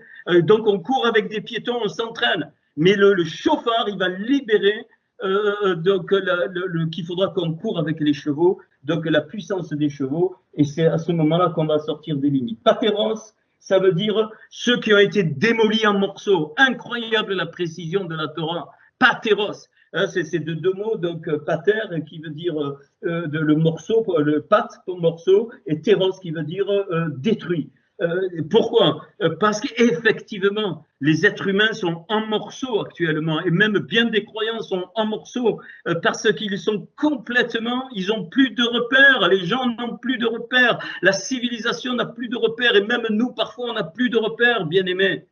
Or, il faut revenir évidemment au fondement, ça c'est clair, parce que tout a été ébranlé quand on voit tout ce qui se passe, toutes les lois iniques qui sortent. Voilà. Après, on devra partir de couches. Il dit, on sera rassemblés de couches, c'est-à-dire de là où on a été exilé, de couches qui veut dire noir, brûlé par le soleil, brûlé par le soleil, par les choses de la vie. On est meurtri par les choses de la vie, on est noir, parfois même dans le péché à cause des choses de la vie, ce qui est normal, hein, mais le Seigneur fait grâce, bien aimé. Mais si on n'arrive pas à courir avec des piétons, on ne pourra pas. en moi, ça crie, cette dimension, ça crie. Parce que quand le chauffard va sonner, et c'est pour ça qu'après, en Matthieu 25, il y a les vierges sages et les vierges folles. Tu n'auras pas le temps. On n'aura pas le temps. Et tout ce que vous faites en ce moment, eh bien, vous courez avec les piétons, ça prépare. Bien sûr que c'est difficile. Qui ne dit pas que c'est difficile? Pareil, on est comme vous, hein, on n'est pas supérieur. On est absolument comme vous. Ben, on lutte, on se bat, on essaye, voilà. Et ça, on est en train, et c'est pas évident. Hein, c'est pas évident. Parce que quand ça implique notre subsistance, comme certains d'entre vous, laisser le travail ou autre, mais le Seigneur, il est là, et les lois, et je vous dis, les lois de la nature ne pourront pas être touchées. Ils vont s'en prendre plein la gueule, ces enfoirés, de tous les niveaux, toutes ces pourritures des chédim, tous ces démons qui vont aller. Alors, j'ai pas le temps, hein, là où il y a le feu, Isaïe plus loin, il le dit, les chédim, ils vont dans le feu, et je pense à l'étang de feu d'Apocalypse. Élam, après, il dit qu'on doit sortir de Élam, c'est-à-dire caché, dissimulé. C'est-à-dire qu'à un moment donné, toute la vérité va sortir. Quand tu cours avec les piétons, eh bien, tu es caché, tu t'entraînes de cacher, tu t'entraînes de dissimuler. Pour le moment, on est dissimulé, mais alors, je ne sais pas si moi, je serai mort quand ça va se produire, ou j'en sais rien, mais pensez à ce passage, tout ce qui a été caché sera crié sur les toits, donc ça va sortir. Donc, parce qu'on sort de ce qui est caché. Shinéar, les deux fleuves. Les deux fleuves, c'est évident. Hein, les deux fleuves qui vont se rejoindre, c'est la Torah et la Béchora. C'est les deux fleuves de la parole. Ils vont se rejoindre à ce moment-là. Et enfin, le Ramat, sortir de Ramat, ce qui est qui veut dire forteresse, muraille. C'est-à-dire que là, alors c'est un des plus difficiles, c'est la pensée. Hein, on le sait que nos pensées sont des forteresses et des murailles. Voilà ce Ésaïe donc 11 qui pour moi correspond à ce rassemblement. Pardon. Alors verset 12 d'Ésaïe mettra en hauteur un drapeau, Nes c'est le drapeau, les goïms pour les nations, et assemblera, très, très beau, et assemblera Nidéhé, c'est-à-dire les bannis d'Israël. Pourquoi les bannis d'Israël? C'est pas péjoratif, c'est pas du tout ça. Les bannis d'Israël, c'est ceux qui n'ont pas reconnu Yeshua comme le Mashiach. D'Israël, et les disséminés de Yehuda, ça c'est nous, c'est-à-dire ceux qui se sont complètement dispersés, mais qui reviennent à Yeshua, et donc il regroupera Yekavetz. Alors Yekavetz, c'est rassembler, enfin assembler, et assemblera depuis les quatre ailes de la terre. Donc on a traduit par les vents, mais c'est des ailes, c'est Naphot, c'est le mot aile de la terre. Donc, ça rejoint donc, le texte de Matthieu où on sera rassemblés. Alors, un deuxième texte par rapport à ça, alors je ne sais pas si je vais le lire, c'est Zacharie 10, Zacharie chapitre 10, versets 6 à 12. Où il est dit encore, bon, je vais siffler pour eux et je les rassemblerai car je les ai libérés et abondants comme nombreux. Je sèmerai parmi les peuples au loin et ils se souviendront de moi et ils vivront avec leurs fils et ils reviendront. Je vous lis qu'un verset. Après, il parle qui les rassemble dans Galaad, c'est-à-dire là où il y a la guérison, le Galaad. Alors, Galaad, c'est deux mots, c'est Gil'ad, c'est-à-dire la roue de l'éternité. C'est la roue de l'éternité, symbole de la consolation, du pansement, ce que vous voulez. Et donc, et le Liban, l'Aban, et donc la pureté, c'est la pureté. Et je les ferai venir et il se trouvera pour eux. Voilà, je vous donne le mot à mot. Et surtout, alors Zacharie 10, verset 12 surtout, et je ferai de eux des vaillants par Yod et Vavé, et en son nom, c'est-à-dire Yeshua, et ils marcheront, déclaration de Yod et Vavé. C'est-à-dire, c'est décrété, bien aimé. Donc, ces temps-là sont décrétés, et en fait, nous sommes en train d'être transformés des vaillants pour être utilisés au moment voulu. Alors, il enverra ses anges avec la... Alors, ben, ça c'est fait, c'est le chauffard. Hein, il rassemblera ses élus, verset 31, disait en français, ses élus des 4 vents, donc des 4 ailes, d'une extrémité des cieux à l'autre. Et ça renvoie aux 2 textes que j'ai donnés, Ésaïe 11 et Zacharie 10. Alors, il est dit après que le verset 32, donc on sait que le figuier représente Israël, donc le peuple de Dieu. Alors, je vous donne le mot à mot. De l'arbre du figuier, comprenez le proverbe, quand vous voyez ses branches et ses feuilles qui se développent, sachez qu'il est proche, qu'il est aux portes. Hein, c'est le mot donc charim, donc c'est aux portes. Donc alors c'est un peu, il n'y a pas du tout l'été ni rien du tout de tout ça. Je vous le redis. De l'arbre du figuier, comprenez le proverbe. Quand vous voyez ses branches et ses feuilles qui se développent, sachez qu'il est proche aux portes. Les branches, c'est le peuple d'Israël, c'est les Juifs, et les feuilles, c'est nous. Qui sont greffés sur les branches. Ok. Alors, je vais verser. Alors, pardon. Alors, de même, quand vous verrez toutes ces choses, sachez que le fils d'Adam donc est tout près à la porte. Amen. La génération de ce temps vivra ces choses. Le ciel et la terre disparaîtront, mais mes paroles sont éternelles. Pour ce qui est du jour et de l'heure, ça on le sait, personne ne le sait, je vous ai déjà dit donc, ce que ça veut dire, ni les anges des cieux, ni le Fils, mais le Père seul. Alors, le verset 37, ce qui arriva au temps de Noé, comme dans les jours de Noah, ainsi sera dans les jours du Fils d'Adam. C'est-à-dire que donc, on peut faire une corrélation avec l'état d'esprit qu'il y avait avant les jours de Noé, on le sait. Verset 38, comme avant le déluge qui les détruisit, je vous donne le mot à mot, il dévorait, il buvait, il fructifiait et il multipliait. Il n'y a pas de mariage. Dans le texte original, jamais il y a le mot mariage. Alors, je répète, il dévorait, c'est-à-dire il gloutonnait, il dévorait, il buvait, il fructifiait et il multipliait, donc c'était de la fornication totale, jusqu'au jour où Noah entrant dans la boîte, dans l'arche, c'est une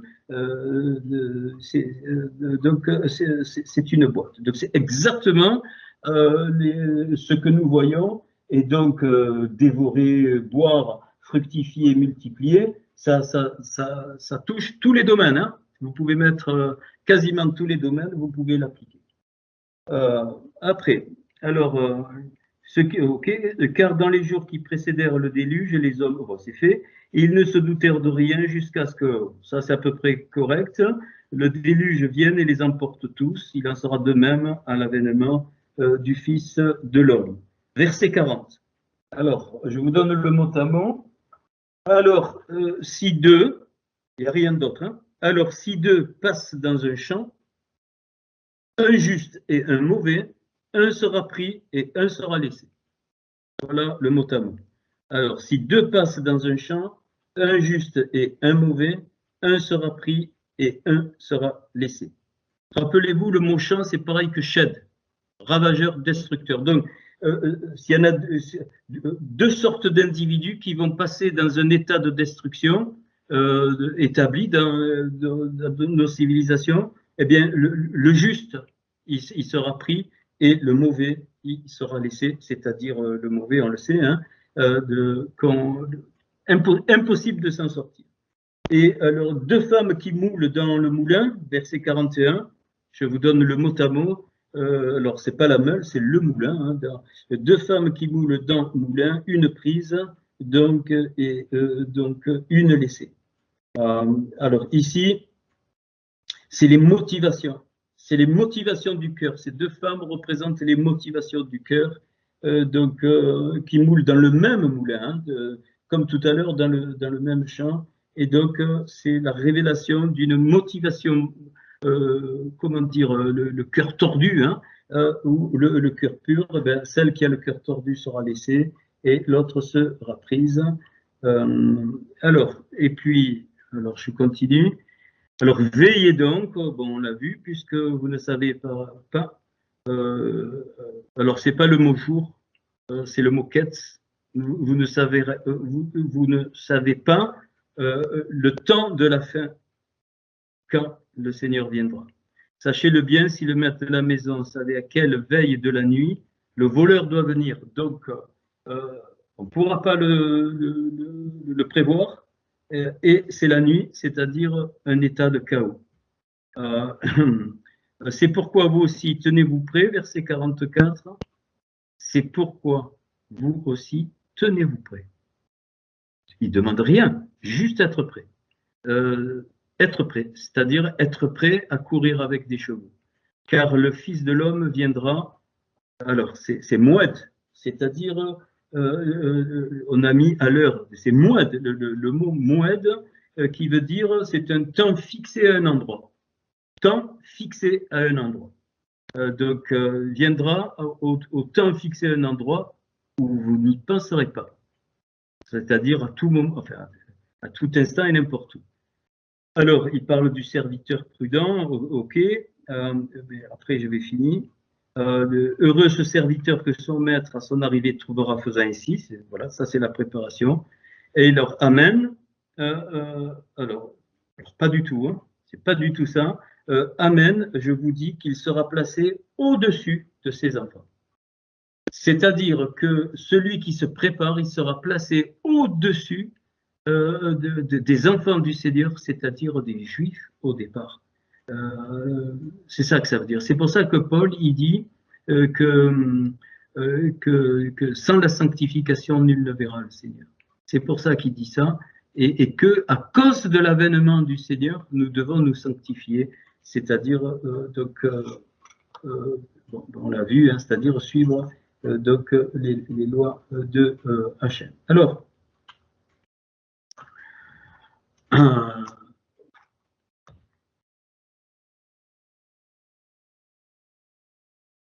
ce Matthieu 24, donc un peu remis avec les bons mots, ben, donc ouvre, hein, nous ouvre donc à une dimension donc je trouve assez forte. Hein. Alors pour ce qu'il faut comprendre, c'est que alors ok. Puis alors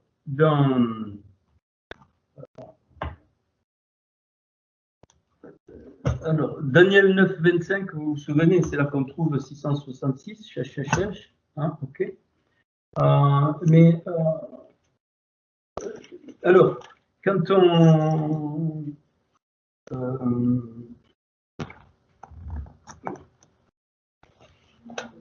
donc la fin du prophète Daniel dit que bon, je ne vais pas le lire dit que la connaissance donc augmentera. Et ça, c'est un point. Et ça va de pair, le chapitre 12 commence, et autant celui-là, c'est-à-dire de la fin, hein, il vient de parler, donc, et autant celui-là, donc de la fin, se lèvera Michael. Donc Michael, c'est Michael, donc l'archange Michael, qui veut dire donc mon messager, et c'est lui qui va envoyer tous les anges avec le chauffard et la grande voix. Il nous est dit donc on retrouve le mot Achor, donc le prince, le grand prince, Michael, c'est le grand prince, se lèvera donc au-dessus Béné, fils de ton peuple, Amera. Et il y aura le temps, Sarah. Sarah, c'est le temps de détresse. Donc, quand Michael se lèvera, donc il y a un temps de détresse qui ne pas a été. Donc, rappelez-vous dans Matthieu 24, c'est un peu le même état d'esprit qui a rappelé ce temps qui ne pas a été depuis. Alors, mi et yot, ayot, c'est-à-dire depuis le signe, une nation, jusque temps celui-là. C'est-à-dire, c'est un temps de détresse qui n'a jamais eu lieu. Donc, et autant celui-là s'échappera ton peuple.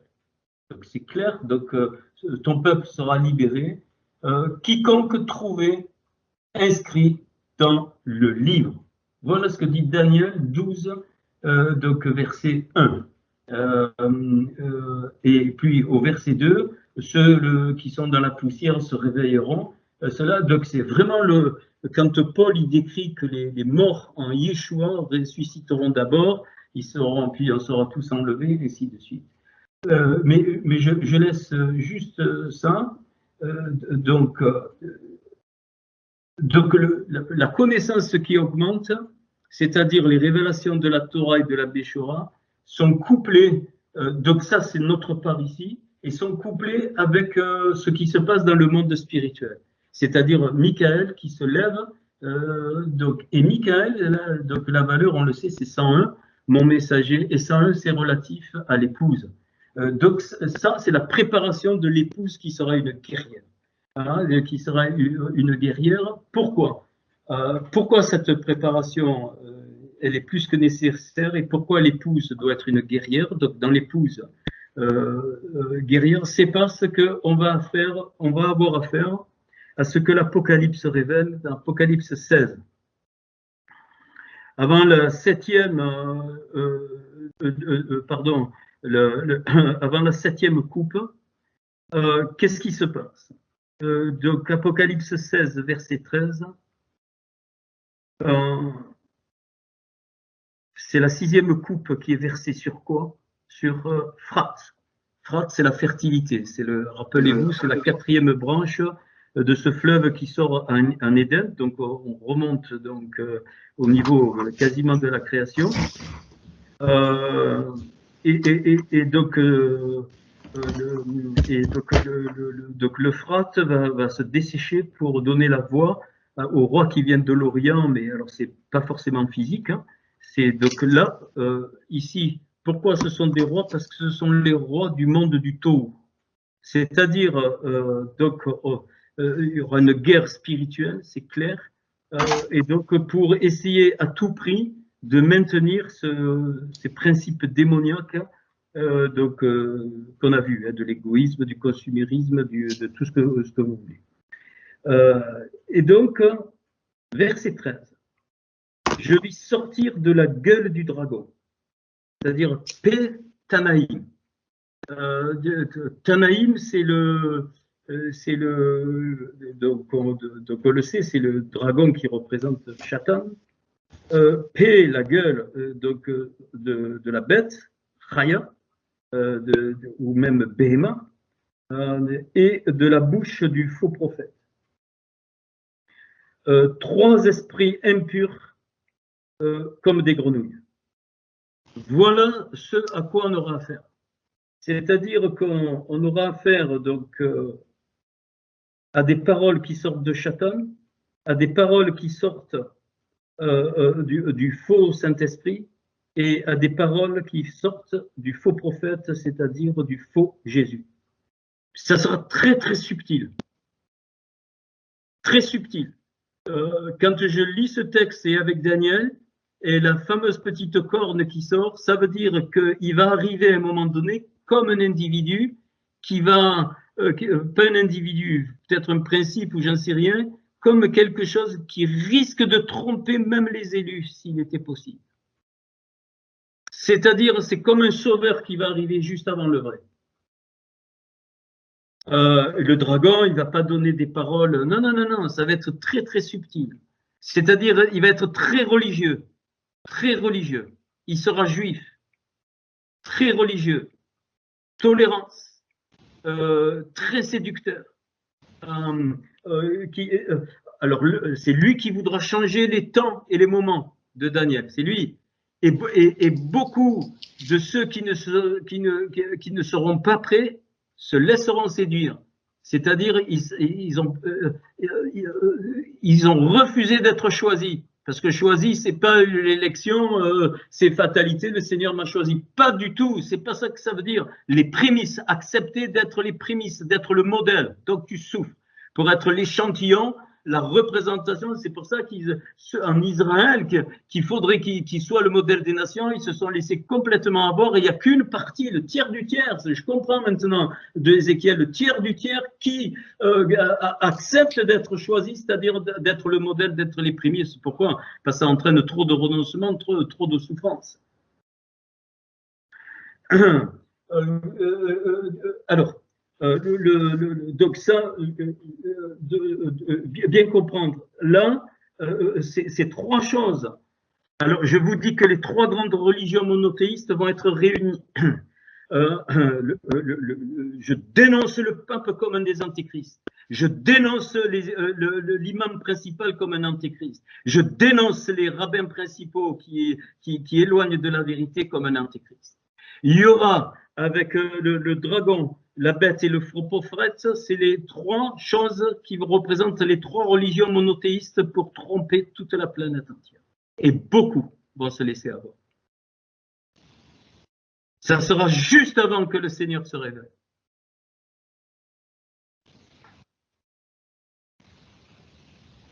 Verset 14, ce sont des esprits de démons qui font des prodiges. Il y aura des guérisons, bien-aimés, au nom du Seigneur, et qui ne seront pas des vraies guérisons. Il y aura des vrais prodiges, des manifestations dans la nature qui seront faites par des puissances spirituelles. Parce que si Michael se lève, bien-aimé, ça veut dire Michael, c'est le chef de toute l'armée spirituelle, c'est l'archange le plus au-dessus de tous les anges de guerre. Donc si Michael se lève, c'est qu'il y a ces puissances-là spirituelles qu'on vient de décrire qui sont déployées, bien-aimés. Et vous croyez qu'elles vont se gêner? Car ce sont des esprits, regardez, des esprits de démons, c'est-à-dire, c'est des rouach shedim dans le texte hébreu, des rouach shedim, des souffles de ravageurs, des shedim, qui font donc des produits et qui vont vers les rois de toute la terre, afin de les rassembler pour le combat du grand jour de Hachem Tout-Puissant. Et regardez verset 15, voici je viens comme un voleur, reprend Matthieu 24. Heureux celui qui veille, c'est-à-dire qui se prépare et qui garde ses vêtements, le lévouche. Lévouche, c'est les mêmes lettres que Yeshua. Vêtements, mettre sa tunique, le lévouche dans la Torah, c'est le principe du salut, c'est le principe des lois de Hachem, c'est le principe des lois de la nature, afin qu'il ne marche pas nu et qu'on ne voit pas sa honte. Tous ceux qui seront dénudés reçoivent la marque du Yud, c'est-à-dire destinés à être jugés. Et tous qui ont le lévouche reçoivent le tav, ça veut dire signe, le tav de l'accomplissement. Et ils rassemblèrent dans le lieu appelé donc Armageddon. Alors, j'ai pas eu le temps encore de regarder, et c'est là qu'il va y avoir donc l'esprit de Babylone qui va émerger. Et puis donc ça c'est la préparation. Et le 7e verse sa coupe dans l'air. Alors lui verse sa coupe dans le grand fleuve, dans l'eau.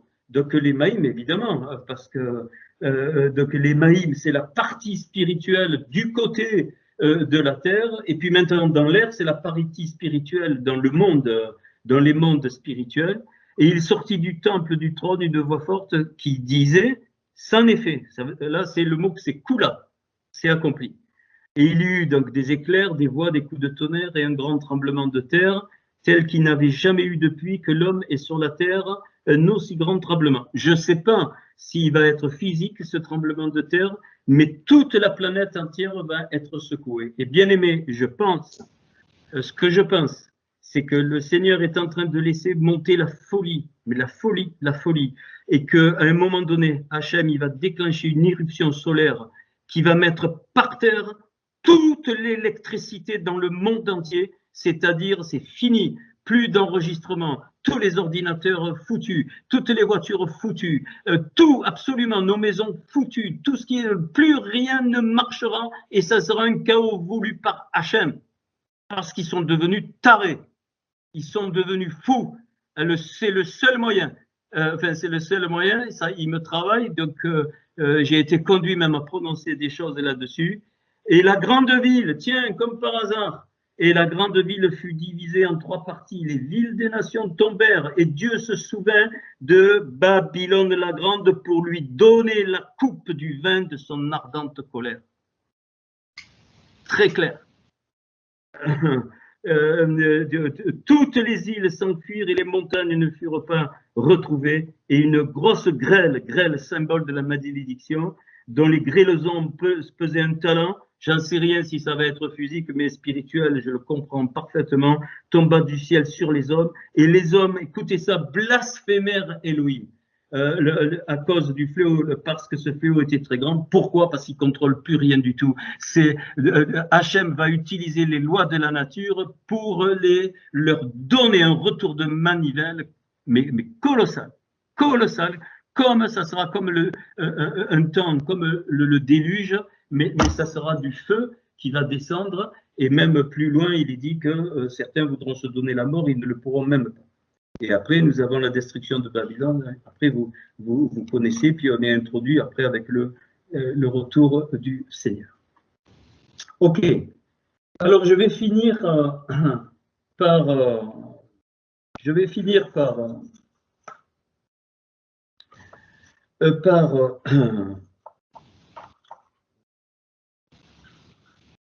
non, je retrouve, voilà. Bien, je vais finir par, en fait, j'ai pas mais je vais finir par les 5 étapes. Pourquoi? Parce que les 5 étapes relatives à l'alliance d'Abraham, cette fois avec E. Alors, Genèse 17. Genèse 17 est une révélation des temps de la fin. Genèse 17, je vais le prendre en français. Et lorsqu'Abraham fut âgé de 99 ans, l'Éternel apparut à Abraham, et lui dit Ani Elohim Shaddai. Là, je suis le Dieu Tout-Puissant. Rappelez-vous les faux trucs, donc je suis le Messie, c'est le même mot, hein, Ani. Marche devant ma face. Qu'est-ce qu'il dit à Daniel à la fin, Daniel 12? Il lui dit, marche pour toi, Daniel. Avance, marche pour toi, comme l'Echlera. Ça veut dire, va à l'intérieur, marche pour toi, va à l'intérieur de toi et libère. Et là, il lui dit, marche devant ma face et sois intègre. Et il établit, j'établirai mon alliance entre moi et toi, et je te multiplierai à l'extrême. Abraham tomba sur sa face, et Dieu lui parla ainsi. Voici mon alliance, Brit. Hein? Alors, l'alliance de Brit, c'est les lettres de Bereshit, c'est les mêmes, sauf qu'il n'y a pas le Shin. Et donc, le mot Brit a les mêmes lettres que la maison. Et donc, et Brit veut dire aussi de coupure et création. On ne t'appellera plus Abraham, mais ton nom sera Abraham, car je te rends Abraham, père d'une multitude, Goïm, de nations. Voilà pourquoi Yeshua dira, avant qu'Abraham fût, je suis, Hani, parce que dans les temps de la fin, toute la dimension abrahamique en Yeshua va être à nouveau révélée et absorber tout ce qui n'est pas de Hachem. L'alliance de la circoncision est une alliance du temps de la fin. Elle passe, c'est pour ça qu'elle est éternelle, bien-aimé. Je te rendrai fécond à l'extrême. Je ferai de toi des nations et des rois sortiront de toi. Alors, des rois dans le sens qui vont contrecarrer les rois du Tohu. J'établirai mon alliance entre moi et toi, et tes descendants après toi, selon leur génération. Ce sera une alliance perpétuelle, en vertu de laquelle, en hébreu, j'ai pas le temps, je serai ton Dieu, donc Elecha, et celui de ta postérité après toi. Personne ne peut toucher ça, c'est une loi de la nature, c'est une loi de la nature de son peuple. Et donc nous appartenons à son peuple. Tu ne peux pas aller contre les lois de la nature du peuple de Hachem, parce que c'est Hachem qui les a mises de toute éternité, et c'est ça qui va donner la victoire sur Satan. Et je te donnerai à tes descendants après toi le pays que tu habites comme étranger. On est étranger sur ce pays et on deviendra de plus en plus étranger, mais il est à nous, tout le pays de Canaan, en possession perpétuelle. Had, ça veut dire ça n'a ni début ni commencement, ça n'a aucune fin. Had, Ain et Dalet, 74 de valeur, et c'est témoignage, c'est exactement le même mot, c'est les premières lettres de Shema Israël, Shema le Ain, Shema Israël, Adonai, Eloheinu, Adonai, et Had, tu obtiens Had, éternel. Écoute Israël, ton Seigneur, il est un, notre Seigneur, il est Erad, il est Dieu, c'est lui qu'on adore, bien-aimé. Il y a trop d'idolâtrie encore dans le peuple de Dieu, trop d'idolâtrie dans les cœurs. Et tout le pays, et je serai leur Dieu, il est notre Hachem, bien-aimé. Dieu dit à Abraham, toi tu garderas mon alliance. Ça, c'est notre rôle. Toi et tes descendants après toi, selon leur génération. C'est ici mon alliance que vous garderez entre moi et vous et ta postérité après toi. Tout mâle parmi vous sera circoncis. C'est-à-dire tout mâle, là, c'est tout être, tout vivant sera circoncis, c'est-à-dire coupera toutes les choses qui ont un appui pour l'ennemi, parce que tu ne tiendras pas avec la gueule du dragon et tout ce qu'on vient de voir. Ok. Vous vous circoncirez et ce sera un signe d'alliance. Alors le signe, et c'est ça qui va te marquer. En Yeshua, cette alliance est accomplie, et c'est pour ça quand il retourne, il va révéler l'alliance d'Abraham qui est éternelle, l'alliance de la circoncision qui est transmise en Isaac, qui représente Yeshua, parce que je peux vous le montrer, et puis le peuple de Dieu, c'est Yaakov qui devient Israël. Cette alliance, elle est éternelle, immuable, elle est répandue pour les goïms. Donc c'est ça, quand Yeshua revient, il rétablit cette alliance. C'est pas dit, mais c'est caché dans les textes. On devra circoncire celui qui est dans la maison et celui qui a acquis à prix d'argent, et mon alliance sera dans votre chair, une alliance perpétuelle. Et un mâle incirconcis qui n'aura pas été circoncis dans sa chair sera exterminé du milieu de son peuple, c'est-à-dire il n'a plus la marque du tav, et donc il aura violé mon alliance. Et puis donc Abraham, on le sait, et donc, il circoncis donc Ismaël qui a 13 ans, il se circoncis lui, il a 99 ans, et Isaac, il le circoncis à 8 jours. À l'âge de 8 jours, on le sait pourquoi physiquement, biologiquement, mais on s'en fout. Et 8, c'est le symbole de Yeshua HaMashiach, Jésus, notre Seigneur. Et donc, cette alliance d'Abraham correspond aux 5 autres étapes qu'on n'a pas fait. Et donc qui correspond à la Séphira, la Netzar, d'où sort Nazareth, Natsari, c'est-à-dire d'où sort donc Yeshua. Alors, je crois que l'heure est avancée. Je ne vais pas faire les 5 étapes, je les ferai peut-être la dernière fois, mais ces 5 étapes ne peuvent se comprendre que quand on vient de comprendre ce qui se passe au niveau de l'alliance d'Abraham, qui correspond au temps de la fin, révélé par Daniel de l'Apocalypse et par Matthieu 24. Bien-aimés, tout mon amour pour vous tous, et puis juste un petit moment d'échange, que sur le message. Je ne veux rien entendre d'autre. Après, une fois qu'on a fini l'échange sur le message, après on peut échanger sur toute autre chose.